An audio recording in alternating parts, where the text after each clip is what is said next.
எல்லோருக்கும் நமஸ்காரம். இன்னைக்கு நம்ம பார்க்க போகிறது தி ஜானகிராமன் அவர்களுடைய ஒரு சிறுகதை ஜெயத்தின் பயம்.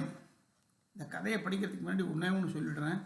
இது கிராம ஊழியன் அப்படின்ற ஒரு மேகசீனில் நவம்பர் 1943 வந்ததாக போட்டிருக்கா. அதுக்கு சொல்கிறேன்னா, நம்ம அந்த காலகட்டத்துக்கு போய் அப்படி அன்றைக்கி இருந்த ஒரு பழக்க வழக்கங்கள் அதெல்லாம் மனசில் வாங்கிட்டு, நான் இப்போ நிறைய மாறி இருக்குது, பட் அதை வச்சுட்டு இந்த கதையை படிக்கணும். பட் அந்த மாதிரி விஷயத்தை சொல்கிறதுல ஒரு முடிசூடா மன்னன் தி ஜானகிராமன் அவர்கள்.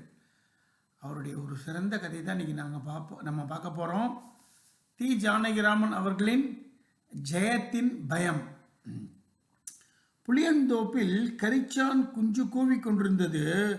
மாடி உள்ளில் அதே இனிமையுடன் ஒரு வடக்கத்திய மெட்டை தொண்டைக்குள் இழுத்து கொண்டிருந்தாள் ஜெயம். முத்து வெளிச்சத்துடன் சூரில் மாட்டிருந்த பெட்ரூம் விளக்கு பெரிய நிழலையும் இருட்டையும் அறை முழுவதும் எரிந்திருந்தது. இன்னும் தூங்கலையா நீ என்று கேட்டான் ராகவன். இல்லை. ஏன்? தூக்கம் வரவில்லை. 3 மணிக்கு எழுந்துக்கணுமே. நான் தூங்க போகிறதில்ல, எனக்கு பயமாக இருக்கிறது.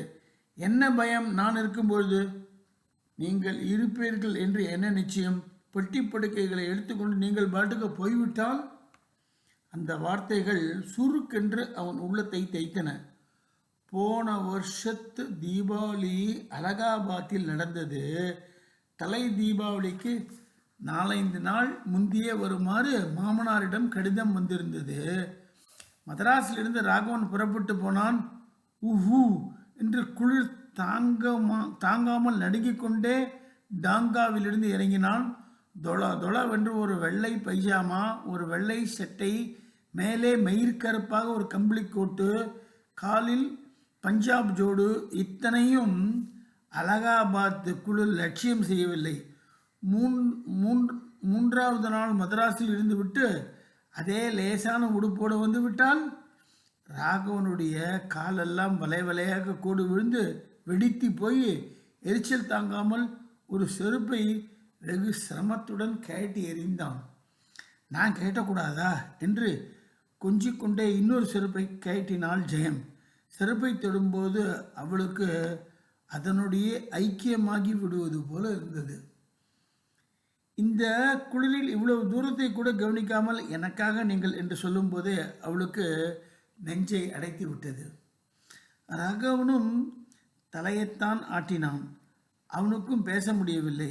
மெதுவாக அவள் தலையை தொட்டான். அவள் சிரித்து போய் கண்ணை துடைத்து கொண்டாள். கர்வத்தில் அவள் இருதயம் வெடித்து விடும் போல தோன்றியது. அன்று மத்தியானம் சாப்பாடாயிற்று. ராணிய உத்தியோகஸ்தராக இருந்த சுந்தராமையர் 9 மணிக்கே ஆஃபீஸ் போய்விட்டார். குளிர் உடலை குத்தி கொண்டிருக்கிறது. இருக்கிற கம்பளி சட்டையெல்லாம் வாரி போட்டுக்கொண்டு ராகவன் கூடத்து கட்டிலில் படுத்து கொண்டான். 3-4 நாட்கள் பிரயாணத்தில் தேகம் அழுத்து விட்டது. ஆனால் தூக்கம் மட்டும் வரவில்லை. இது என்ன வேலை? நான் ஊருக்கு போன பிறகு வேலையை பார்த்து கொண்டால் என்ன என்று கஷாவில் இருந்த ஜெயத்தின் மனதிற்குள் குறை கூறினான். பிரயாணத்தின் போது சிரமப்பட்டதாகவே அவனுக்கு தோன்றவில்லை. டில்லி எக்ஸ்பிரஸில் சிப்பாய் வண்டியை தவிர வேறு வண்டி ஏது? ஏதோ ஒன்றில் ஏறி உட்கார்ந்து கொண்டான். வண்டிக்குள் ஏறும் வரையில் உயிர் அவனிடம் இல்லை. பத்ம வியூகத்தில் அபிமன்யு பாடுபட்டு விட்டான். சிப்பாய்களின் பாட்டு, அசப்பிய பேச்சு, வடக்கத்திய சிப்பாயின் புரியாத கூச்சல், இன்னும் எவ்வளவோ சகிக்க முடிந்தால்தானே. இருந்தாலும் அதையெல்லாம் அவன் வெறுக்கவில்லை. நாகபுரி ஹோட்டலில் குடலை குமட்டிய நெய் தூக்க முடியாமல், நிற்க முடியாமல், உட்கார முடியாமல் ரயிலில் நசுங்கியது. எல்லாம் அந்த பிரேம யாத்திரையின் முக்கிய அம்சங்களாக அவனுடைய இருதயத்தில் இணைந்தன. என்ன குளிர் தாங்க முடியவில்லையா என்று கேட்டுக்கொண்டே வந்தாள் ஜெயம்.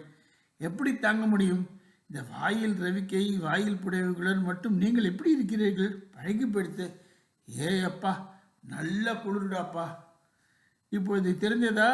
ஜெயத்தை பார்க்க வேண்டும் என்றால் சுலபமாக பார்த்து விட முடியாது. குளிரில் நடுங்க வேண்டும், ரயிலில் இடிபட வேண்டும். ராகவன் சிரித்து விட்டான். ஒன்றும் பதில் சொல்ல தோன்றவில்லை. சரி, காலை இப்படி கொடுங்கள், கடுகெண்ணெய் தடவி விடுகிறேன். காலையில் வெடிப்பெல்லாம் மாறி வழவழவென்று ஆகிவிடும் என்று ராகவன் கால் பொறுமையை எடுத்து அவள் எண்ணெய் தடவ ஆரம்பித்தாள். மாமனாராத்தில் இருக்கிற மாதிரி என்று சொல்கிறார்களே, அப்படி ஒன்றும் இங்கே இருக்கிறதாக தோன்றவில்லை. உங்களுக்கு மாட்டு பொன் புக்கத்தில் இருந்த மாதிரி இருக்கிறது இல்லையா என்று ஜெயம் கிண்டினாள். உனக்கேன் அப்படி தோன்றுகிறது என்று சிரித்து கொண்டே கேட்டான் ராகவன். இந்த குளிர், இந்த டிஃபன் உடுப்பி லாட்ஜில் சாப்பிடுகிறவர்களுக்கு இதெல்லாம் ஒரு பெரிதாக தோன்றுமா என்ன? அப்பொழுது செல்லம்மாள் ஒரு பெட்டியை எடுத்து வந்து அதில் உள்ள சாமான்களை கீழே ஒவ்வொன்றாக எடுத்து வைத்தாள். தங்க சங்கிலியுடன் ஒரு கை கடிகாரம், ட்வீட் சூட்டும் கோட்டும், ஜர்கை வேஷ்டி, பெயர் செதுக்கின மோதிரம் எல்லாம் புதுமையின் விசேஷ பொலிவுடன் மின்னிக் கொண்டிருந்தன. பணம் செலவழிக்கிறது தான் மிச்சம், ஒன்றும் நேராக செய்ய முடியறதில்ல. 1க்கு 7 வேலை விட்டால் என்ன செய்கிறது என்றாள் செல்லம்மாள். இதை மரியாதைக்காக சொன்ன பேச்சுதான். ஏனென்றால் தங்கள் நிலைமைக்கு மீறியே அவர்கள் தீபாவளி செலவு செய்திருந்தார்கள். எல்லாம் தங்கள் ஒரே பெண்ணை உத்தேசித்து தான். இது ராகவனுக்கும் தெரிந்திருந்தது. பார்த்தும் பார்க்காதது போல எல்லா செருகளையும் பார்த்தான். அவன் நினைவு கல்யாண நாட்களை நோக்கி ஓடிற்று. ரொம்ப அதிகமான செலவு தான் இது என்று சொல்லிவிட்டு, ஆமாம், இப்பொழுதெல்லாம் இவ்வளோ செய்கிறீர்கள், கல்யாணத்தில் மட்டும் ஏன் நல்ல பேர் வாங்கி கொள்ளவில்லை என்று பழைய சமாச்சாரத்தை தன்னையும் அறியாமல் கிளறிவிட்டான். 1 மாத லீவில் என்ன செய்ய முடியும்? இங்கிருந்து ஊருக்கு வருவதற்கு 4 நாட்கள் ஆகிவிட்டன. கல்யாணம் என்றால் ஆள் மாகாணம் எல்லாம் வேண்டாமா? ஒரு வசதி இல்லாமல் போய்விட்டது என்று போத்தினாள் செல்லம்மாள். நெய்யில்லாத தித்திப்பு பட்சணம் என் சிநேகிதர்கள் கூட பரிகாசம் செய்ய ஆரம்பித்து விட்டார்கள். அன்றைக்கு மயிலாப்பூரில் ராம்தாஸ் ஐயரை கேட்டேன். ஐஸ் காப்பி கல்யாணம், அரிசி உப்புமா கல்யாணம் என்றெல்லாம் பீனாப்பழம் கட்டி இழுத்து விட்டார். ட்ரெஸ்ஸுக்கு 100 ரூபாய் தருவதாக சொல்லிவிட்டு கம்மென்று வாய் திறக்காமல் இருந்து விட்டீர்களே என்று பாலு மாமாவுக்கு கோபம். அதெல்லாம் கிடக்கட்டும், அல்ப சங்கதிகள். சம்மந்தி இறங்கி இருக்கிற வீட்டில் அழகாக 2 பெட்ரோமாக்ஸ் விளக்கையாவது வைக்க ஏற்பாடு பண்ண வேண்டாமா? என் சிநேகிதர்களுக்கு ரொம்ப குறையாக இருந்தது என்று ராகவன் சற்று தாங்கோலுடன் சொன்னான். சிநேகிதர்களுக்கு கல்யாணமா, நமக்கு கல்யாணமா என்று பதட்டத்துடன் குறுக்கிட்டாள் ஜெயம். பேசாமல் இருடி நீ என்றாள் செல்லம்மாள். பேசாமல் இருக்கிறது என்ன?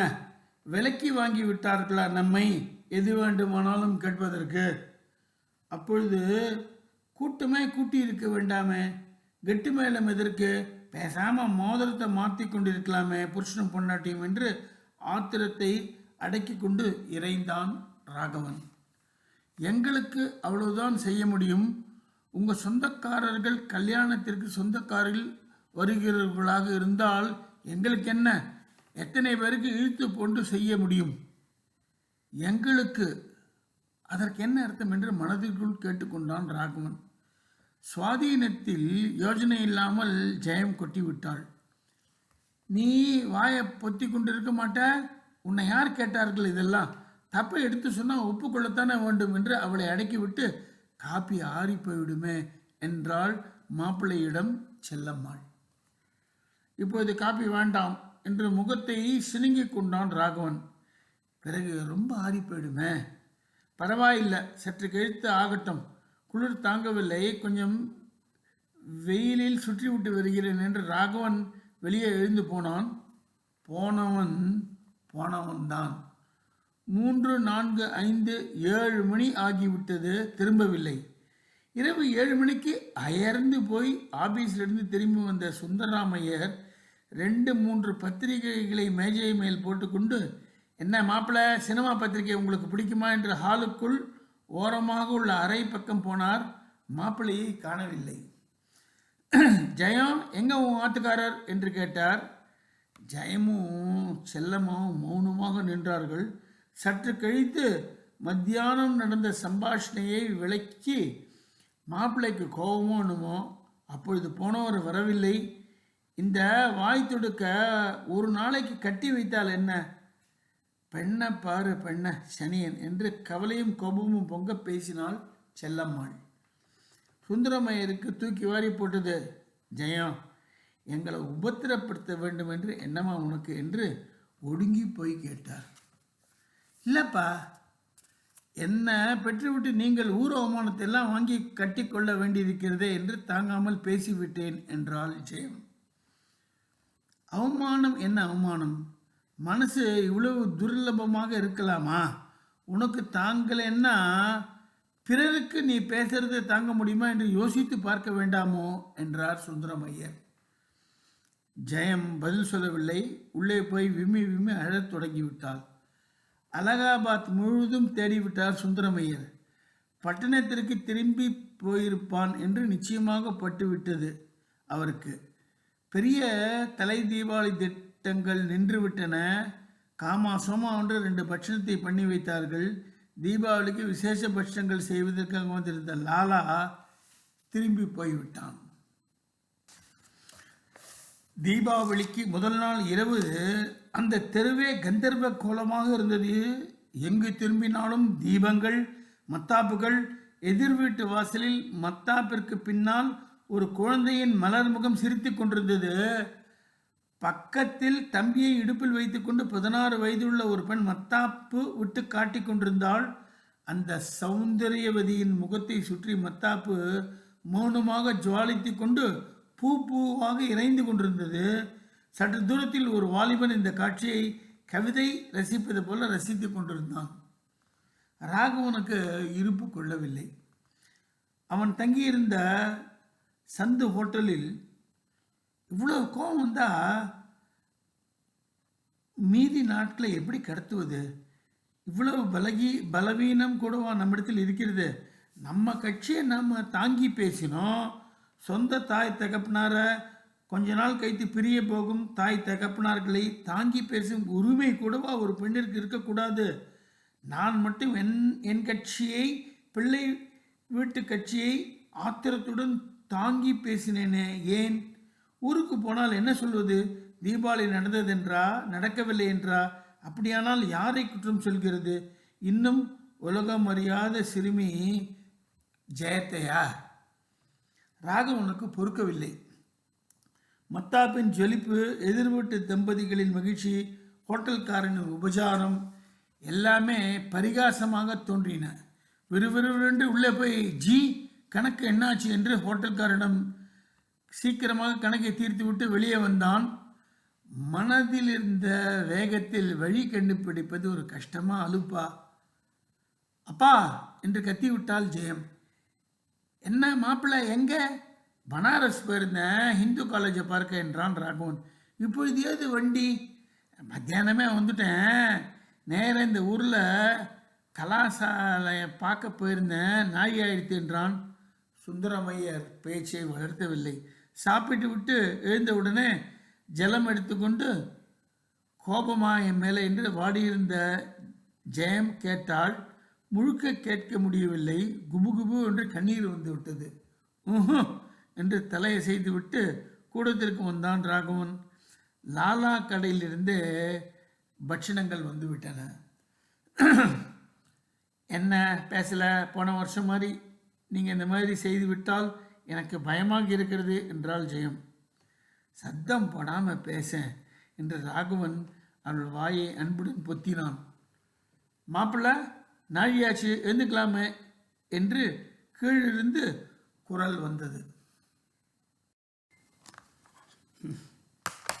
ஜெயத்தின் பயம். 1940 அவர் எழுதியிருக்காருன்னா அந்த காலத்தில் எப்படி இருந்தது? ஓகே அடுப்பு, ஒரு மாப்பிள்ளைனா ஒரு கித்தாப்பு அதெல்லாம் வச்சுட்டு அந்த ஊருக்கு போய் குளிருன்னு ஒரு விஷயத்தை அவர் சொல்லணும்னு நினச்சுட்டா அதை ரொம்ப அழகாக சொல்லிடுறார். இதில் அப்படி தான் இருந்தால் மனுஷன் அதோடு அவர் நிறுத்திக்கிறார். பாக்கியெல்லாம் நாம் தான் யூகிச்சுக்கணும். அந்த விவரிப்பு, அவர் சொல்கிற அந்த நடப்புகள் அதெல்லாம் நிச்சயமாக ரொம்ப நல்லா தான் இருக்கும். அந்த மாதிரி ஒரு சிறந்த கதை தான் அது, ஜெயத்தின் பயம். இதையும் உங்களை நிச்சயமாக நீங்கள் வழக்கம் போல் நன்றாக ரசித்து கேட்பேன்னு நம்புகிறேன். நன்றி, வணக்கம்.